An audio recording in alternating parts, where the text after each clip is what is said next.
Hello friends, welcome to my YouTube channel. तो पिछले video में हमने आपको कल्कि पुराण का 8वां अध्याय सुनाया था, जिसमें कि भगवान कल्कि और कली के कुल का नाश हुआ था। तो आज के इस वीडियो में हम आपको कल्कि पुराण का 9वां अध्याय सुनाएंगे। सूत जी बोले, हृदय में ध्यान करने योग्य सुंदर घोड़े पर सवार खड्गधारी पूर्ण अवतार कल्कि जी का रूप देखकर शशिध्वज विचार करने लगे। धनुष बाण को धारण करने वाले सुंदर आभूषणों से सुशोभित संसार के स्वामी कल्कि जी संसार के पापों और कष्टों को नाश करने के लिए तैयार हैं। राजा शशिध्वज ने रोमांचित होकर उन परमात्मा कल्कि जी से कहा, कमल जैसे नेत्र वाले, आइए आइए और हमारे हृदय पर प्रहार कीजिए।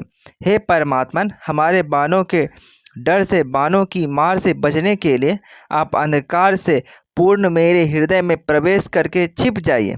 आप तो निर्गुण होकर भी गुण को जानते हैं। आप अद्वैत होकर भी अस्त्रों से मारने के लिए तैयार हुए हैं और आपने काम रहित होकर भी अपने सैनिकों की जीत के कार्य में सहायता की है, अर्थात सेना का संहार किया है।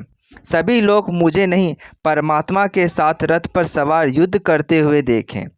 आप स्वामी हैं, मैं आप पर दृढ़ प्रहार करूंगा, परंतु प्रहार करते समय यदि मैं आपको अलग दूसरा व्यक्ति समझूं तो मुझे वह लोक मिलेगा जो लोक ऐसे लोगों को मिलता है जो शिव और विष्णु में भेद समझने वाले को प्राप्त होता है।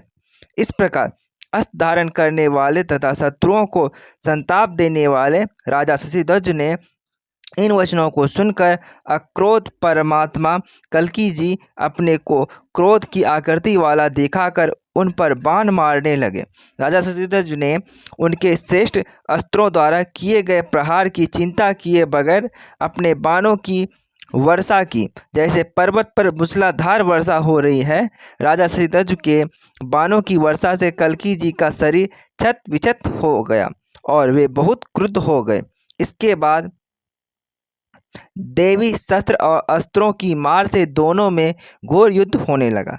ब्रह्मास्त्र पर, पर्वतास्त्र वायव्यास्त्र पर, मेघास्त्र आग्नेयास्त्र पर और गौरास्त्र पन्नायास्त्र पर हमले होने लगे।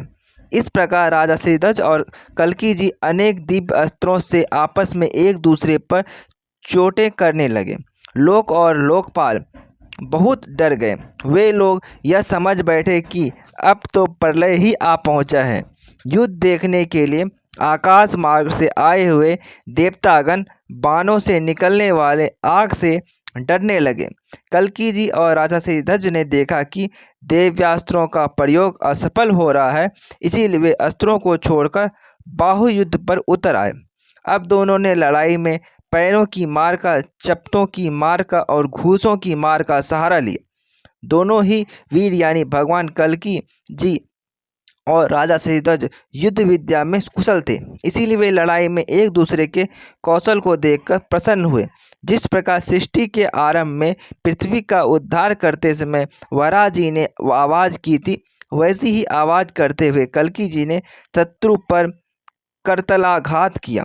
राजा शशिध्वज मूर्छित हो गए। इसके बाद उसने फौरन ही उठकर क्रोधित होकर जोर से कल्कि जी पर अपनी मुट्ठी से वज्र के समान मुक्का मारा। कल्कि जी उस प्रहार से मूर्छित होकर पृथ्वी पर गिर पड़े। भगवान जगदीश्वर कल्कि जी को मूर्छित देखकर उनको ले जाने के लिए धर्म और सतयुग वहां पर आए। राजा शशिध्वज ने धर्म और सतयुग को दो आँखों में ले लिया। फिर वह कल्कि जी को गोद में उठाकर कृतज्ञ हो गया। वह अपने घर की ओर चला गया और सोचने लगा कि अन्य कोई राजा मेरे दोनों पुत्रों को लड़ाई में जीत नहीं सकेगा। इस प्रकार राजा शशिध्वज सुराधीप रादेवताओं के स्वामी कल्कि जी को संग्राम में हराकर धर्म और सतयुग दोनों को कांख में लेकर प्रसन्न हृदय और पुलकयमान शरीर से सेना को तहस नहस कर अपने घर को गया।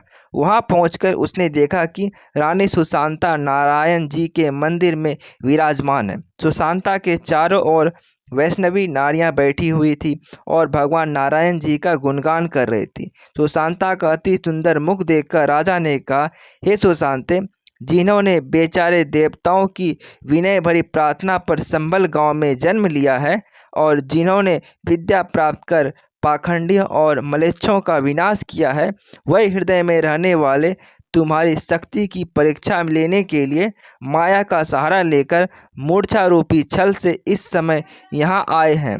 हे कांते, यह देखो, धर्म और सतयुग हमारी दोनों काखों में मौजूद हैं, तुम इनकी पूजा करो। राजा शशिध्वज के ऐसे वचन सुनकर सुशांता बहुत प्रसन्न हुई और शशिध्वज ने नाभि स्थल में नारायण और दोनों काखों में क्रमशः धर्म और सतयुग थे। रानी सुशांता उनको प्रणाम करके हरि नाम कीर्तन करने लगी। क्रम से उनकी लज्जा दूर हो गई और वह सखियों के साथ नाचने लगी।